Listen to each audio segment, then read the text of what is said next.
新加坡历史举办已经第15档相关 LGBT 的粉红点活动哦。新加坡伫去年11月，将对查甫甲查甫的性行为除罪化，对同志的态度有较友善哦。另外，伫托尼基哦，类似活动嘛是个违法。另外，都有一场同志的游行，有50个人被警方逮捕。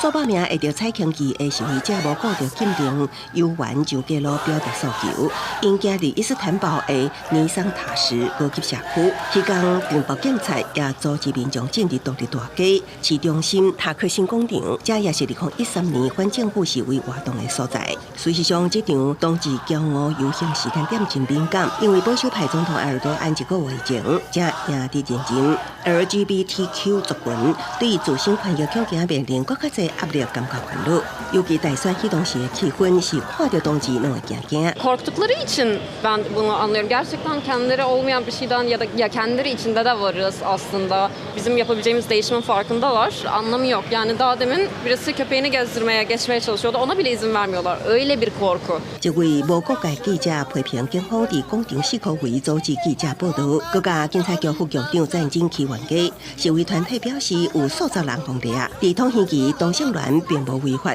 也不过一般人对因较无友善。最近几年，警方对骄傲游行的压制愈来愈严厉。伫新加坡，数百人离世参加年度 LGBTQ 粉红点集会活动。I'm celebrating today because it's been a really long fight, and you know it's great that love wins.